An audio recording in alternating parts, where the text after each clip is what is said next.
you guys are up here right now, and we coming off a win, it's a lot tougher than it's off a loss. Okay, we'll go ahead. You ready? Okay, we'll go ahead and get started. We have head coach Cal Cooper, and we have junior guard Brandi Beader, and freshman guard Audrey Tingle. Coach Cooper, if you could start with just a brief summary of the game and your thoughts, and we'll open the questions. First off, hats off to Urbana. That was a fun game to play in. Ton of credit to their coaching staff and their players because that was a flat-out war. The amount of momentum swings in that game was absolutely crazy, and it's a testament to both coaching staffs and programs, and most importantly, players, that neither team ever folded. They just kept fighting back, and it made for really entertaining basketball. Now, stressful basketball, but entertaining basketball. The thing that I'm most proud about with these kids is that, one, it's one stat shows why I think we came out on top, and that's because they started caring so much more about one another than they did themselves. And it's shown in 32 assists. That is a big time number, overtimes or not. That is a big time number, and Audrey sitting here next to me as a freshman point guard to drop 17 of them is beyond impressive. But we got great contributions from multiple people. The level of trust was there, and I'm really beside myself because this is a big moment for our team after some of the lower moments we've had in the last month and a half. After you kind of go off of that, what do you think about your performance tonight with 17 assists? That's amazing as a freshman. I mean, I think it's amazing, but I can give all credit to my teammates. You know, I'm always able to rely on them, and they're able to hit the shots, and credit to them. Coach, in the especially the third quarter, the game was going back and forth. I mean, you guys were down by as many as 9, I think. Then all of a sudden, it's a 1-point game. Just talk about that back and forth war in the third. I mean, and then what moment in the game did you think that we have momentum to win this game? That's a really good question as far as the momentum. I don't know if I could pick one particular moment. The and one for Marissa down the stretch was absolutely crucial. I mean, what a play, and to see our bench erupt and our fan base erupt, that was a special moment for our team. But as far as the third quarter goes, it goes back to, again, what we're trying to teach in our program and what we live by, and that's we live life a possession at a time. And we kept telling them in timeouts every time, like, it's a new possession, it's a new possession. When we've got a dominant post player, we share the basketball as well as we did tonight, and we've got kids that shoot the ball and are bought in, it doesn't matter how far out of a game we are, we can claw our way back in, and that's what they're starting to buy into and they're starting to believe in, you know, what we're telling them.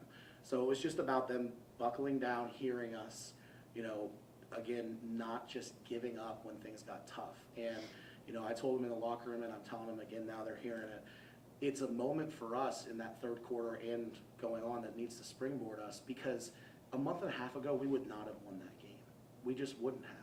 And it's a testament to the growth we're continuing to see out of this program. And if we could continue to have this growth and consistency, I like where we're headed here moving forward.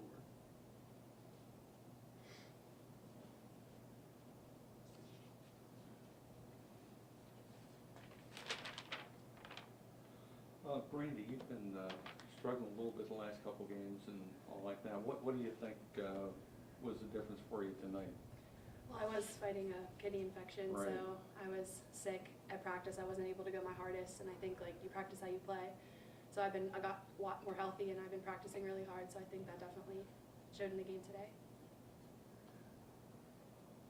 And just to springboard that, Dawn, you know, we tried 3 different players on Stephanie Davis, who is a phenomenal player and a player I've come to have a ton of respect for. And we wore her down, but man, is that kid special. And for us, we made a judgment call there at the very end that we needed to put Brandi on her because we felt like she's our best lockdown defender with size. And, you know, beyond the stats, you know, she had 20 and 4 and 6. It's a great stat line. But what doesn't show is the fact that she made life really, really hard for a premier player in our league. And she was gassed doing it. For her to suck it up down the stretch for us, that's a special moment for her on that end of the basketball, and that's forgotten sometimes. Yeah, because you did get some stops on her, and it seems odd that, you know, that line she ends up with like 37 points and 16 rebounds and stuff. But actually, those stops that you got at the end probably was the difference in the game. No, it absolutely was. There's no doubt about it. And we preach it every day. We don't want to give up layups. We don't want to give up threes. It's in our system. Everybody knows that. We've got to force tough twos. She got going in the third quarter when they built that lead by getting to the rim too much. And then we made the adjustment. She started having to shoot over Brandi, and that was the turning point. It got hard for her. And that's the way it's supposed to be. Life's supposed to be hard out there.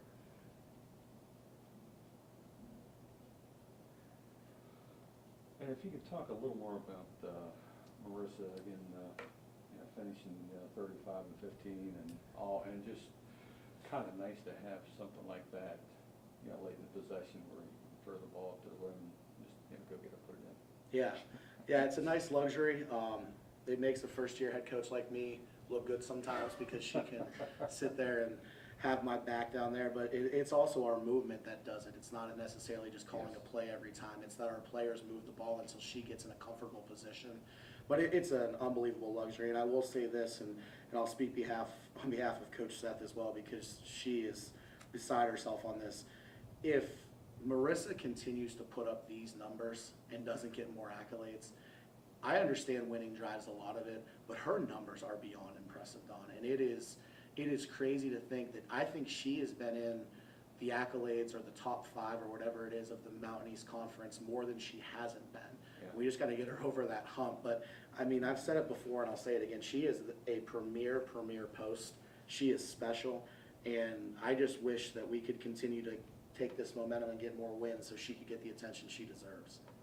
And I think these two would agree with me on that. And speaking of wins, this was actually a pretty important game in terms. I mean, I know it's midway through the season, but in terms of standings and stuff, with this win, you beat a team ahead of you. Now you're right there in third, fourth, right there in the top echelon.